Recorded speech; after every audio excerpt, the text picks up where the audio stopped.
अब हम बात कर लेते हैं प्लांट के ग्रोथ रिस्पॉन्स की। अगर आप ह्यूमंस को देखें तो आपको अक्सर नजर आता है कि हमारी बॉडी के अंदर सर्टेन फंक्शंस को हार्मोन्स कंट्रोल कर रहे होते हैं। बिल्कुल इसी तरह प्लांट्स के अंदर जो उसकी ग्रोथ और उसके सीड्स की प्रोडक्शन होती है उसको भी आपके हार्मोन्स कंट्रोल कर रहे होते हैं। अगर देखा जाए तो प्लांट्स के अंदर 5 इंपॉर्टेंट हार्मोन्स जो हैं वो अपना रोल प्ले करते हैं। पहले का नाम ऑक्सिन है, दूसरे का नाम जिबरेलिन्स, तीसरा साइटोकिनिन्स, फिर एबिस्कस एसिड और आखिर में हमारे पास इथीन है। हम इसको 1 बाय 1 डिटेल में डिस्कस कर लेते हैं। सबसे पहले बात कर लेते हैं जिबरेलिन्स की।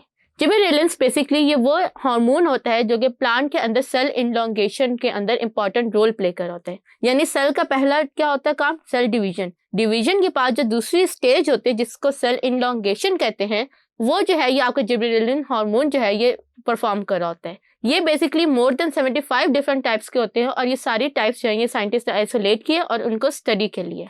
फिर उसके बाद हम बात करते हैं साइटोकाइनिन्स की। साइटोकाइनिन्स जो है ये वो हार्मोन है जो आपके सेल के अंदर सेल डिवीजन को जो है वो कंट्रोल करता है। इसके अंदर अगर ये सबसे पहले देखा जाए तो ये ज़िएटिन है। ज़िएटिन क्यों कहते हैं, क्योंकि अगर इसके स्ट्रक्चर को आप देखें तो ये एडेनिन से डेरिवेटिव स्ट्रक्चर है, यानी एडेनिन से मिलता जुलता स्ट्रक्चर है। दैट्स वाई आप याद रखें क्योंकि ये सेल डिवीजन कॉज करता है तो हम इसको साइटोकाइनिन्स कहते हैं, यानी कि सेल्स की डिवीजन। फिर हमारे पास आता है hibiscus acid. Hibiscus acid plant के अंदर सबसे ज्यादा इंपॉर्टेंट होता है क्योंकि ये प्लांट के अंदर जो है सेल्स के अंदर जो सर्टेन कंडीशंस जो है वो जब सेल्स प्रॉपरली ग्रो नहीं कर रहे होते या कोई स्ट्रेस कंडीशन होते हैं, जैसे हमने स्ट्रेस कंडीशन की बात की थी, टेम्परेचर रेगुलेशन या ऑस्मो रेगुलेशन के अंदर कोई सर्टेन कंडीशंस आते हैं जिसमें प्लांट्स की ग्रोथ अनफेवरेबल हो जाएगी, तो उस टाइम पे ये एसिड रिलीज होता है और प्लांट्स की जो है वो ग्रोथ को स्टॉप करता है, जिनके डॉर्मेंट कंडीशंस को प्रमोट कर रहा होता है।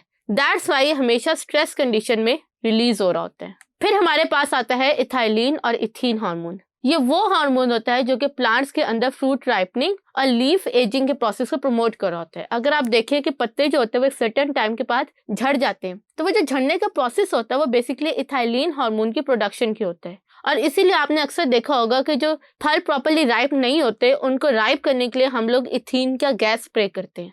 तो बेसिकली इथीन गैस जो होती है ये प्लांट्स के अंदर फ्रूट राइपनिंग और लीफ एजिंग का प्रोसेस जो होता है वो करवा रही होती है। आखिर में हम लोग बात कर लेते हैं ऑक्सिन्स की। Auxins as the name show कि ये प्लांट के अंदर जो है ये एपिकल डोमिनेंसी का प्रोसेस जो होता है वो करवा रहे होते हैं। ये एपिकल डोमिनेंसी क्यों करवा रहे होते हैं, क्योंकि ये ऑक्सिन्स जो है ये प्लांट्स के अंदर सेल डिवीजन का प्रोसेस जो है वो इनहेंस कर होते हैं। दैट्स वाई जो प्लांट्स एपिकल डोमिनेंट होते हैं उनके अंदर सबसे ज्यादा आपके ऑक्सिन्स प्लांट्स जो होते हैं यानी कि ऑक्सिन हार्मोन्स वो प्रेजेंट होते हैं, और जितना ज्यादा ऑक्सिन होगा उतना ही प्लांट अपनी हाइट को जो है वो अचीव करेगा। तो इसके साथ ही हम लोगों ने ये अपना टॉपिक जो है ये हमारा कंप्लीट हो गया, और इस टॉपिक के अंदर हम लोगों ने इन 5 हार्मोन्स के बारे में डिटेल में स्टडी किया है जो कि प्लांट्स की ग्रोथ को कंट्रोल कर रहे होते हैं।